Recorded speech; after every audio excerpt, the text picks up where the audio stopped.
नमस्कार दोस्तों, मैं उज्ज्वल फिर से आप लोगों के सामने व्यापार की कुछ बातों को लेके हाजिर हूँ। और ये जो बातचीत हम कर रहे हैं, इसमें हमारी जो समझ विकसित हुई है 3-4 साल में बिज़नेस को करते हुए, उसके आधार पे ही मैं बात करता हूँ। और थोड़ी बहुत जो पढ़ाई लिखाई होती रहती है मेरी अखबारों के माध्यम से या किसी किताब के माध्यम से, तो उस पे जो मेरी समझ विकसित हुई है वो उसको लेकर के मैं बातचीत कहते रहता हूँ। ये चीज़ अभी मैं एक ये बोलने वाला हूँ कि कई लोग हमको फ़ोन करके ये बोलते हैं कि आप मुझे भी कुछ सलाह दीजिए, मैं कुछ नया काम करना चाहता हूँ या करना चाहती हूँ। तो मैं किस तरीके से आगे आऊँ। अभी कुछ औरतें हैं जो हमसे बात करती हैं कि हम घर में बैठ के कुछ काम करना चाहते हैं, तो हमारे लिए कुछ सुझाव दो कि हम कैसे काम करें, ई-कॉमर्स पे कैसे आएँ। तो जो हमको समझ में आता है जितना हम उनको बता देते हैं। लेकिन मेरी जो मूल बात से मैं हटता नहीं हूँ। और शायद ये चीज़ मुझे घर कर गई है इस 3 साल में। बाज़ार से जुड़ के जो काम करने का तरीका है उसकी वजह से शायद हुआ होगा कि मुझे कई लोग फ़ोन करते हैं, बोलते हैं कि मेरे ज़िले में फ़लाँ चीज़ बहुत अच्छा बनता है और उसको हम चाह रहे हैं कि लेके आएँ। जैसे हमारे यहाँ बहुत सारे लोग हैं जो बाँस का सामान बनाते हैं, तो उसको हम कैसे मार्केट में लेके आएँगे। या कुछ लोग बोलते हैं कि हम माला वग़ैरह हमारे यहाँ बनता है, उसको हम मार्केट करना चाहते हैं, कि आप बताइए कैसे होगा। और फिर कई लोग बोलते हैं कि कपड़े के फ़ील्ड में, कढ़ाई के फ़ील्ड में इस तरह की चीज़ों को सोच रहे हैं वो लोग करने के लिए। तो मुझे काफ़ी अच्छा लगता है कि कई सारे लोग अभी बिज़नेस के बारे में सोच रहे हैं। और रोज़गार का एक जो पूरा क्षेत्र है, वो ज़ाहिर-सी बात है कि जब आपके पास कुछ नहीं होगा तो आपके पास मैन्युफैक्चरिंग सेक्टर होगा। ये मेरा एक पुख्ता मत है। और बिना पढ़े लिखे लोग, बिना किसी ख़ास तरह की स्किल को सीखे हुए लोग का जो एक सहारा है वो मैन्युफैक्चरिंग सेक्टर है। और बाकी तो है ही, सर्विस सेक्टर भी है जिसमें लोग जाके मज़दूर बनेंगे, ड्राइवर बन सकते हैं, और भी कई सारी चीज़ें बन सकते हैं। लेकिन जिसमें स्किल धीरे-धीरे रोज़, मतलब एक नई स्किल बढ़ेगी, रोज़ एक नया चीज़ सीखने को मिल सकता है, तो वो एक मैन्युफैक्चरिंग सेक्टर है। और इसी को लेकर के मैं सबको आह्वान करते रहता हूँ, सबको बोलते रहता हूँ कि आप लोग को कुछ बिज़नेस करना चाहिए। तो इसमें एक चीज़ ही मैं जोड़ के कहूँगा कि जो लोग भी हैंडीक्राफ़्ट के काम के साथ में काम करना शुरू करना चाहते हैं, उनको मैं ये नहीं कहूँगा कि आप गलत सोच रहे हैं। अ, लेकिन इस चीज़ को देखना पड़ेगा कि पहले आप यहाँ से थोड़ा-सा रुक के सोच लीजिए कि आखिर क्या चीज़ हुआ होगा कि इनका जो काम करने की तकनीक है वो, या इनके काम करने का जो स्टाइल है वो अब मार्केट को कबूल नहीं है। तो कहीं न कहीं हम लोग को हमेशा ये सोचना है कि मार्केट का मतलब ये नहीं कि व्यापारी वर्ग, मार्केट का मतलब है कि उपभोक्ता, कि लोग जो उपभोक्ता है वो किस तरह के सामान को अभी चाहता है या चाहती है। और उनके चीज़ों को हम लोग जब तक समझेंगे तभी तो हम व्यापार करेंगे ना। क्योंकि ज़ाहिर-सी बात है कि हम अपने घर से अपना करियर बनाने के लिए अगर निकले हैं, तो एक हो सकता है कि एक सेवा का भाव हो सकता है, और दूसरा हो सकता है कि हम पैसा कमाने के लिए आए हैं, और तीसरा ये हो सकता है कि हम सेवा भी करेंगे और पैसा भी कमाएँगे। तो वो कई सारे मॉडल हो सकते हैं। और मुझे लगता है कि तीसरा मॉडल सबसे बढ़िया है। लेकिन वही बात है कि सारे लोगों की मंशा यही होती है कि किसी को हम हानि नहीं पहुँचाएँ, लोगों को ज़्यादा से ज़्यादा फ़ायदा पहुँचाएँ। लेकिन ये हमेशा हम लोग को सोचना है कि अगर चीज़ें बाज़ार में उपलब्ध नहीं हो पा रही हैं, तो कोई न कोई वजह है। लोगों की माँग में, लोगों के सोचने में कहीं न कहीं बदलाव हुआ है। और अगर बदलाव हुआ है तो उस बदलाव के साथ में हमें और आपको आगे बढ़ना होगा। वो भले ही कितना मानवीय होगा, इस पे एक चर्चा का विषय है। हम लोग उसको मानवीय कर सकते हैं, हम लोग उसको पर्यावरण की कसौटी पे कस के उसको और पर्यावरण के मुताबिक बना सकते हैं, इको फ्रेंडली जिसको बोलते हैं, बना सकते हैं। लेकिन कहीं न कहीं मानव के विकास की गति जो है, वो जब बढ़ गई है तो हमें भी अपने सोच की गति को बढ़ा लेना पड़ेगा। क्योंकि ये चीज़ तो है कि क्राफ्ट की चीज़ें अगर हाथ से उत्पादित हो रही होंगी चीज़ें, तो उसका प्रोडक्शन कम होगा ही होगा। और मार्केट में 2 चीज़ की चुनौती हमेशा होती है, एक तो माल की उपलब्धता की और दूसरी कीमत की। तो एक तो अगर माल उपलब्ध होगा और जो अगर मेरी दैनिक मजदूरी, जैसे पहले मेरा अगर 30 रुपया दिन भर में काम चल जाता था, तो धीरे से वो बाद में 100 रुपया हुआ, फिर आज के तारीख में वो 500 रुपया तक पहुंच गया है। तो हर ऐसी चीज़ नहीं है जो कि 500 रुपया मजदूरी दे और आपका 5 चीज़ 10 चीज़ 20 चीज़ बिक सकता है, तो आप एक मतलब एक अपनी चीज़ों के लिए कर सकते हैं। लेकिन अगर आप सोचेंगे कि एक कंपनी रन करें जिसमें हम 500 हज़ार 2000 लोगों को नौकरी दें और उन लोगों को जोड़ करके इतना इनकम हम कमाएं ताकि सबका खर्चा निकल जाए और सबको पैसा मिल जाए और फिर कंपनी के पास भी कुछ बचत हो जाए और हम लोग भी कुछ पैसा कमा लें, तो शायद वो आर्ट और क्राफ्ट का काम जो है वो वहाँ तक नहीं पहुँच पाएगा। उसको मशीन से जुड़ना पड़ेगा। और मशीन जो आई हुई है वो मानव इतिहास में इंसानों के काम को आसान करने के लिए आया हुआ है। और इस बात को अगर हम लोग अगर वहाँ तक पहुँचा दें कि आप सेम डिज़ाइन को मशीन पे कैसे बना सकते हैं, तो शायद हम उनका ज़्यादा भला कर सकते हैं। और यही मतलब अभी की मांग है। अगर हम ये कर लेंगे तो उनके पास जो कला है वो भी नहीं ख़त्म होगी और हम लोगों के पास जो बुद्धि है वो बुद्धि के साथ वो समन्वय होकर चीज़ें अच्छी हो जाएंगी।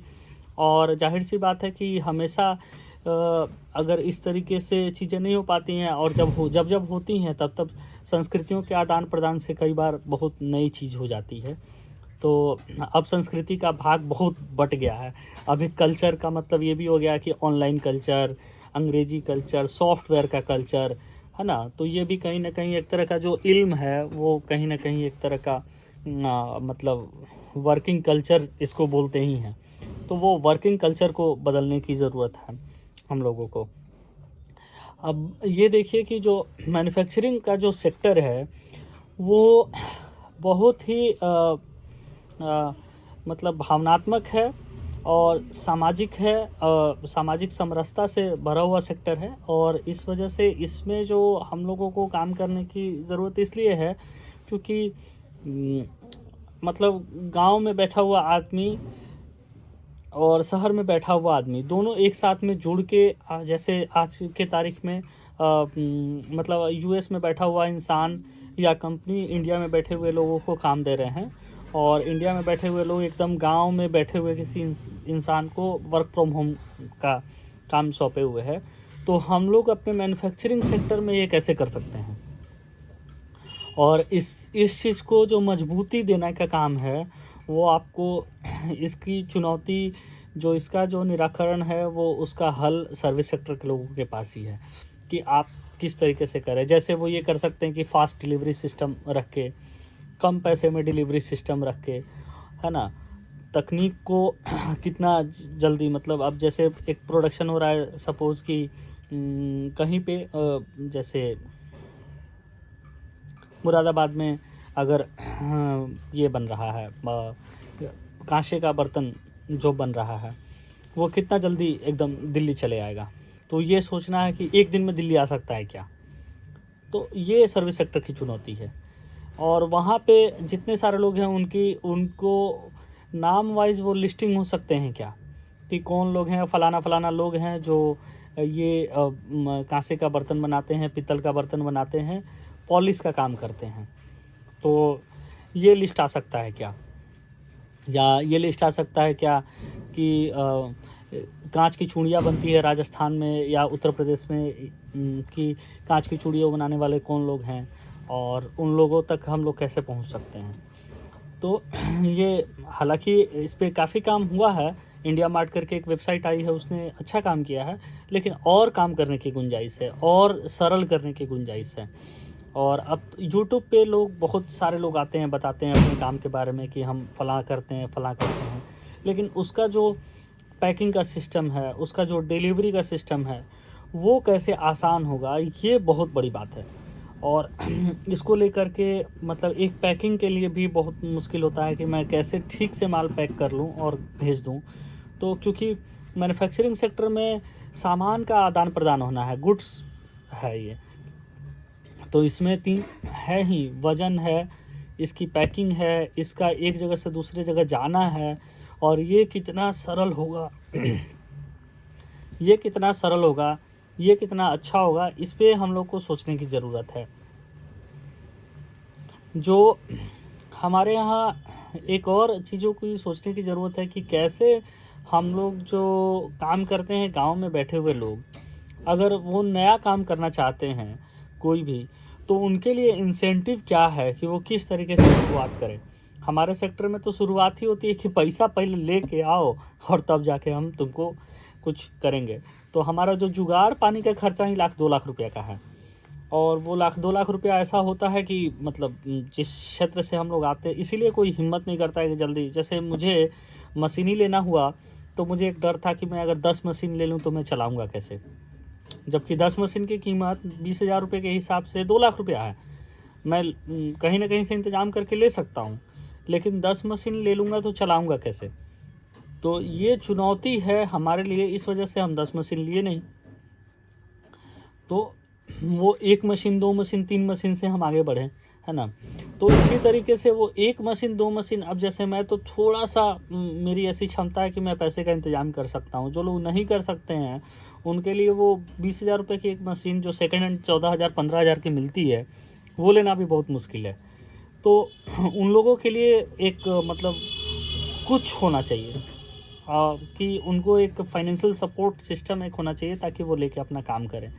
अब पॉलिश करने की मशीन है, बर्तन के ऊपर में पॉलिश जो होता है, वो पॉलिश करने की मशीन भी बहुत सारे लोग वो डाई नहीं लगा पाते हैं। चाबी छल्ला जो बनता है ना, वो चाबी छल्ला बनाने के लिए एक डाई बनती है, मतलब ये देखिए चाबी का छल्ला है, तो इसकी जो कटिंग है ना, वो कटिंग के लिए एक मशीन होती है, वो 3-4 हज़ार की मशीन है। मैंने कई लोगों को देखा है कि वो 3-4 हज़ार के बगैर ये काम नहीं शुरू कर पाते हैं। तो मतलब यहाँ आपको बात, ये जो हम वॉलेट इस्तेमाल कर रहे हैं, इस वॉलेट के इस्तेमाल करने में एक दिक्कत क्या है कि इसमें टोटल जो सेटअप का खर्चा है वो हद से हद, मतलब एक सिलाई मशीन को अगर ले लें साथ में तो 10-12 हज़ार रुपये का सेकेंड हैंड मशीन मिलेगा। बाकी जो उसका ठोकनी पिटनी जो भी सामान रहेगा वो मोटा मोटी 5-6 हज़ार रुपये का है। तो मतलब 20,000 रुपये में एक काम शुरू हो जाएगा। अब बताइए इतना मतलब सुंदर चीज़ कि 20,000 रुपये में कोई रोज़गार शुरू हो सकता है, वो इंसान बैठ के रोज़ का कम से कम 500-700 रुपया कमा सकता है। इससे बढ़िया चीज़ क्या हो सकती है इस देश के लिए। इस देश में हम लोग भले ही सोच ले कि $5 ट्रिलियन इकोनॉमी है, लेकिन कहीं ना कहीं ये बात सोचना है कि अवसर की उपलब्धता की अभी भी भारी कमी है, और उस कमी को पाटने के लिए यही एक तरीका हो सकता है, सर्विस सेक्टर के लोग कर सकते हैं कि उनको फाइनेंशियली जाके सपोर्ट करें। गवर्नमेंट का एक सिस्टम हो सकता है कि हम उनको किस तरीके से आगे लेके आएँ, एक ऐसा कोई सर्टिफिकेट बनाए जिसमें कम से कम 50,000 का एक क्रेडिट कार्ड ही दे दें कि भाई लो अपना कमाओ, इसमें जाके इस्तेमाल करो, इसका पैसा डालो। तो ये जो है एक जो मतलब सिस्टम हो सकता है। हालांकि गवर्नमेंट उस पर कई सारे लोग काम करते हैं, कई सारे गवर्नमेंट की स्कीम है जो अभी चल रहे हैं, है ना, विश्वकर्मा योजना है जो आई हुई है। लेकिन बात क्या है कि ये जो कागजी कार्रवाई वाली बात जो है ना, उससे थोड़ा दूर हटना होगा कि पेपरलेस वर्क। और आज के तारीख में पेपरलेस वर्क तो इतना सारा हो रहा है, पेटीएम है, फ़ोनपे है, गूगल पे है ना, क्रेड है, दुनिया भर का पता नहीं कौन कौन सा ऐप है, मनी व्यू है, और सब कुछ है। तो इस तरह के लोगों को और आने की ज़रूरत है, और उनको एक सपोर्ट सिस्टम क्रिएट करना होगा, बजाय हर चीज़ गवर्नमेंट पे नहीं छोड़ सकते हैं। या गवर्नमेंट अगर करे तो बहुत अच्छी बात है, गवर्नमेंट करे, लेकिन अगर गवर्नमेंट को इतना कर ले कम से कम कि हम इस बात का सबूत दे रहे हैं कि ये इंसान अगर काम कर रहा है तो ये करेगा, तो ये हो सकता है। और जो हम लोग की परिभाषा और परिकल्पना होती है का मतलब फैक्ट्री का, वो कहीं ना कहीं जब मैं इस फील्ड में नहीं था तो मेरी नज़र में था कि फैक्ट्री का मतलब एक बड़ा सा सेटअप कोई होगा जहाँ पे 100, 200, 500, 1000 लोग काम कर रहे होंगे, और मास लेवल पे प्रोडक्शन, मास लेवल पे सब कुछ हो रहा हुआ। हाँ होगा, उसकी भी ज़रूरत है, मैं मानता हूँ उस बात को। लेकिन बात क्या है कि अभी जो तात्कालिक व्यवस्था है ना, वो ऐसे लोगों की करने की ज़रूरत है जो कि एकदम हैंड टू माउथ है।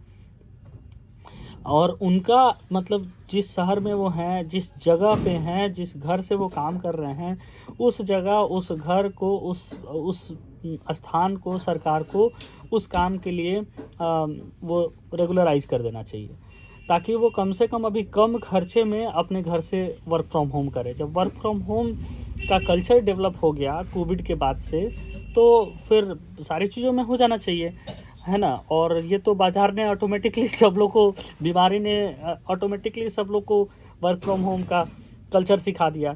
तो वर्क फ्रॉम होम एक सॉफ्टवेयर इंजीनियर कर सकता है। आजकल तो कई सारे डॉक्टर्स जो हैं वर्क फ्रॉम होम कर रहे हैं, मतलब ऑनलाइन काउंसलिंग कर रहे हैं।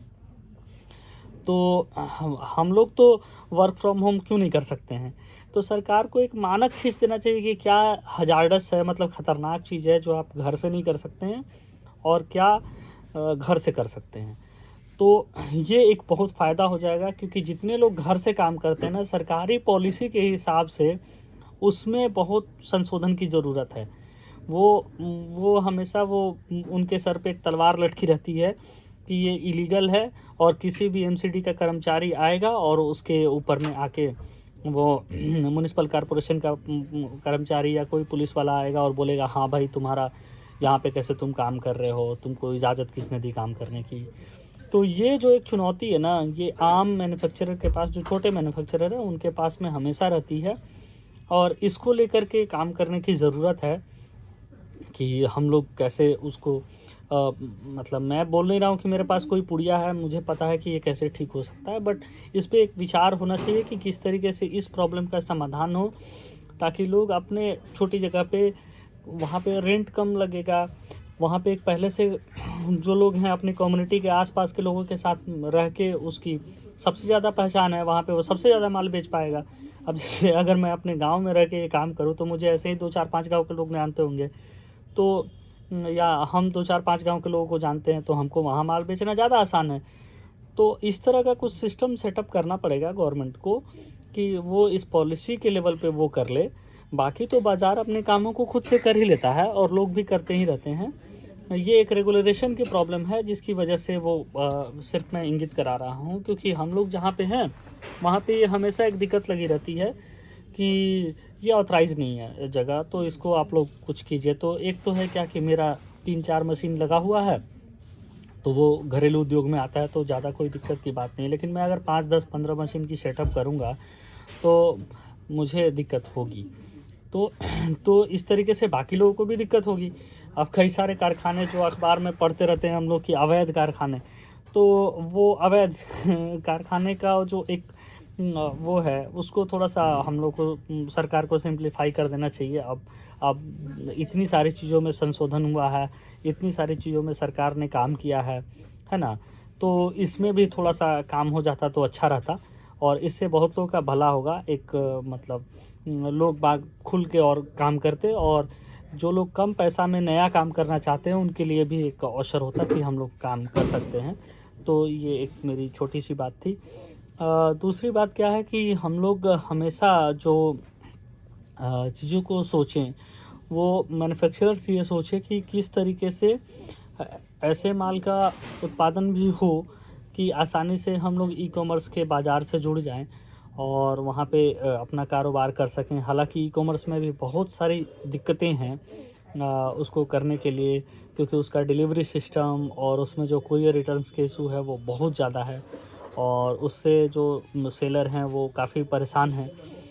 लेकिन बात यही है कि अभी नया सिस्टम है, 10 साल 15 साल का सिस्टम है, धीरे धीरे वो ठीक हो जाएगा।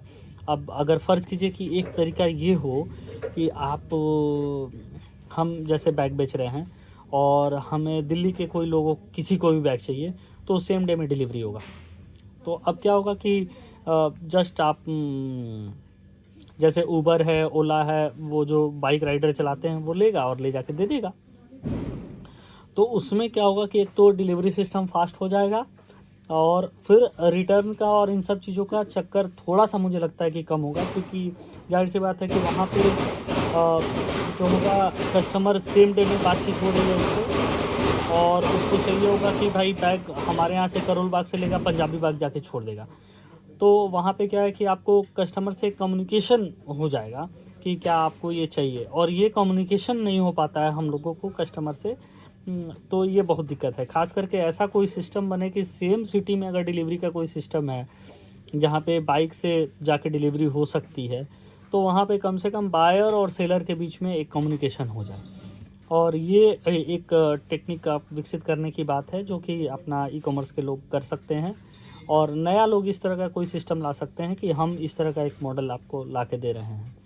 तो जो इंजीनियर्स इतने सारे देश भारत में बन गए हैं, उनकी तो जिम्मेदारी ज़्यादा ना है इस देश के लिए। हम लोग तो आ रहे हैं, जाहिर सी बात है कि अपने मतलब जिस क्षमता में है उस क्षमता में काम करने आ रहे हैं, लेकिन आप लोगों ने मेहनत की, आप यहाँ तक आके पहुँचे हैं, और आपके पास में मतलब वो ईश्वर ने ऐसी शक्ति प्रदान की है कि आप सोच सकते हैं, आप मैन्युफैक्चरिंग सेक्टर के लोगों को हेल्प कर सकते हैं। तो ये जिम्मेदारी आप लोगों की ज़्यादा है हम लोगों से, कि हम लोग तो माल बना सकते हैं, माल बेचने का जो काम है वो आप ही लोगों को करना पड़ेगा। हम सिर्फ प्राइस दे सकते हैं, प्रोडक्ट बना सकते हैं और उसकी क्वालिटी को इंश्योर कर सकते हैं, लेकिन सेल्स की जिम्मेदारी कहीं ना कहीं आप लोगों के ऊपर है। और वो जितना हैसल फ्री होगा, जितना होगा, उतना ही हम लोग मजबूत बनेंगे।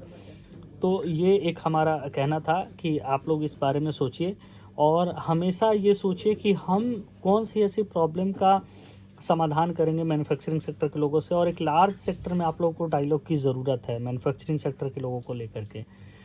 मैं बार बार ये कह रहा हूँ कि ये सिर्फ हमारे बिजनेस को लेकर और बैग इंडस्ट्रीज़ के बारे में नहीं है, ये ओवरऑल बिजनेस का एक तरीका है जो करना है। अमेज़ॉन के आने से उसने एक प्लेटफॉर्म अपना फ्री कर दिया कि आप आइए और बेचिए। अब उसमें कितने सारे लोग आ गए जो कि फ़ोटोग्राफी का काम करते हैं, जो कंटेंट राइटिंग का काम करते हैं, तो उसमें एक सरलता आई। अब उसमें क्या है कि एक डिलीवरी वाले लोगों का एक रोज़गार पैदा हो गया कि हम डिलीवरी का सिस्टम करेंगे। तो देखिए भारत में अब डिलीवरी का सिस्टम कितना अच्छा हुआ है। फिर अब जैसे सेम डे में जैसे ग्रॉसरी मिलता है, ब्लिंकिट से आप ऑर्डर कीजिए आपके घर पे आ जाता है, तो वैसे बाकी सारी चीज़ें भी चले जाएँ, कपड़ा चले जाए, मेडिसिन जा रहा है तो कपड़ा भी चले जाए, बैग भी चले जाए, और भी सारी चीज़ें हैं जो मार्केट में ज़रूरत की चीज़ है जो लोग यूज़ करते हैं। दाढ़ी बनाने की मशीन हो गई, मेकअप करने का कोई किट हो गया, मेहंदी हो गया, कुछ भी हो सकता है जो कि एकदम सेम डे में डिलीवर हो जाए। तो उससे क्या होगा कि और बढ़ेगा। और पता है फिर क्या होगा कि जैसे कानपुर देहात में बैठा हुआ कोई आदमी भी वहाँ से सोच सकता है कि हम कुछ करें। आप बिहार के किसी कोने में बैठा हुआ आदमी सोच सकता है, असम के, क्योंकि जाहिर सी बात है कि जब असम में बैठा हुआ कोई इंसान दिल्ली के किसी सेलर से सामान मंगा रहा है, उसको सामान की ज़रूरत है तब तो मंगाया, तो आसपास के लोग भी वो बनाने लगेंगे ना। डिलीवरी जब फास्ट हो जाएगा तो पास के लोगों से ज़्यादा कोई लेगा कि चलो जब सेम डे में मिल जाएगा तो हम यहाँ करते हैं। तो कोई तो कोई सिस्टम वो बनाना पड़ेगा। और इसका मॉडल क्या होगा, मेरे पास ये मॉडल नहीं है, बट एक ये प्रस्ताव है जो कर सकते हैं। आज भी जो मैन्युफैक्चरिंग और सर्विस को लेकर के जो हम लोग डायलॉग कर रहे हैं, वो ये नहीं है कि कोई सेक्टर कम है, कोई सेक्टर ज़्यादा है। ये है कि अगर आपके पास सोचने समझने की शक्ति पैदा हुई है, तो आप लोगों को ही जिम्मेदारी बनती है कि आप इस सेक्टर के, मैन्युफैक्चरिंग सेक्टर के लोगों के लिए क्या हेल्प करेंगे। अभी हमारे सेक्टर में एक जो सबसे बड़ी कमी है वो इस बात को आप लोग समझिए कि हम लोग जितनी भी चीज़ों को आज भी इस्तेमाल करते हैं, जो मशीन, वो बिजली के ऊपर निर्धारित है। उसमें जो वायरिंग होता है ना, वो पूरा एकदम बिजली की तार का वायरिंग है। तो जबकि लैपटॉप जो चल रहा है वो तो सॉफ्टवेयर से चल रहा है। हार्डवेयर है, लेकिन उसमें सॉफ्टवेयर इंस्टॉल है, और वो सॉफ्टवेयर उसका अच्छा खासा रोल प्ले कर रहा है वो सॉफ्टवेयर। मोबाइल है, देखिए इसमें हार्डवेयर बहुत सारे पार्ट्स है, लेकिन सॉफ्टवेयर कितना सारा इसमें है। तो वो हम लोग के मैन्युफैक्चरिंग सेक्टर में कैसे आएगा, ये एक बड़ा काम है। और आप लोगों को सोचना चाहिए कि हम किस तरीके से ये काम करेंगे कि जो मशीनें, बड़ी बड़ी मशीन, हमारे यहाँ जो मशीन है इतना वज़न है कि उठाने में हालत ख़राब हो जाता है। पोर्टेबल मशीन नहीं है, उसका जो साउंड है वो इतना ज़्यादा है कि हम ऐसे लगा नहीं सकते हैं, पड़ोसी डिस्टर्ब होगा दिन भर, तो साउंडलेस कैसे बने। वो मतलब उसमें जो बिजली की खपत है वो बिजली की खपत कैसे कम हो। तो इन सब चीज़ों के बारे में आप लोग अगर काम करेंगे तो फिर मैन्युफैक्चरिंग सेक्टर के लोगों का ज़्यादा भला होगा। और इसीलिए मैं इसी संवाद को लेकर के ही ये वीडियो बना रहा हूँ। और अगर ये चीज़ें होंगी तो ज़ाहिर-सी बात है कि एक दूसरे से हम दोनों लोगों को मतलब हम दोनों का मतलब कहने का मतलब है मैन्युफैक्चरिंग सेक्टर और सर्विस सेक्टर के लोगों को काफ़ी हेल्प मिलेगा। अगर ये फ़ोन नहीं आता तो फिर हम आज ये वीडियो नहीं बना सकते थे। तो इसमें सर्विस सेक्टर और मैन्युफैक्चरिंग सेक्टर दोनों के लोगों का बराबर का योगदान है और दोनों लोग एक दूसरे को सपोर्ट कर रहे हैं तभी तो यहाँ तक आया। तो जब फ़ोन हमारे घर तक आ सकता है तो बाकी सारी मशीनें क्यों नहीं आ सकती हैं। और ये सोचिए कि किस तरीके से आएँगी। जैसे अब खाने शादी के प्लेट बनाने की जो मशीन है आपने देखा होगा वो डाई से बनता हुआ, कितना मुश्किल चीज़ है, कितना भारी चीज़ है, एकदम इलेक्ट्रॉनिक फीड से चलता है, उसकी एक गति है जो 1 सेकंड में 1 पत्तल निकालेगा, यानी कि 60 सेकंड में 60 पत्तल। तो ये सब समझना है कि एक डाई का सिस्टम ना हो के 5 डाई का सिस्टम कैसे होगा जो प्रोडक्शन फास्ट होगा, है ना? सॉफ्टवेयर से कैसे बनेगा, एक ही डिज़ाइन गोल क्यों बनेगा? भाई जो डिज़ाइन बोलते हैं इंटर मारिए निकल जाएगा। तो थोड़ा-सा हेल्प कीजिए आप लोग और चीज़ें इसमें काफ़ी गुंजाइश है और यहीं तो मार्केट है। आप लोग अगर ये काम करेंगे तो आप लोग बहुत अच्छा पैसा कमाइएगा, मैन्युफैक्चरिंग सेक्टर के लोगों के लिए भी लाभ होगा। जो इस फील्ड का जो आखिरी पार्ट है, ये आखिरी का जो 2-3 मिनट है, वो इस पूरे चीज़ों का क्रेसेंडो है, अगर आप समझिएगा तो। आपको एक मतलब वो जानकारी देता हूँ कि हम लोग के फील्ड में एक सबसे बड़ी प्रॉब्लम की बात क्या है, वो डाई एक है। डाई का मतलब ये होता है कि आप वो एक साँचा जिसमें हम लोग कोई सामान काटते हैं। अब जैसे मैं एक लंच बॉक्स बनाना चाहता हूँ, स्टील है मेरे पास में गोल-सा, अब उसको लंच बॉक्स का शेप देना है। वो हमारे लिए इतना मुश्किल है कि एक डाई 2 लाख, 2.5 लाख रुपए का आ सकता है ना? और आप सोचिए कि कैसे हम लोग मतलब अब हर मॉडल के लिए अलग डाई, तो कितना डाई हम लोग बनाएँगे? तो आई डोंट नो क्या एग्ज़ैक्टली ये इसका वो है मतलब रास्ता है, बट इस पे सोचने की ज़रूरत है। अब मैन्युफैक्चरर हर बार जो छोटा मैन्युफैक्चरर है, हर बार एक नई डाई कैसे बना सकता है? तो ये जो हम लोग के फील्ड में डाई के ऊपर बहुत अच्छा काम हो सकता है और पॉलिश के ऊपर बहुत अच्छा काम हो सकता है।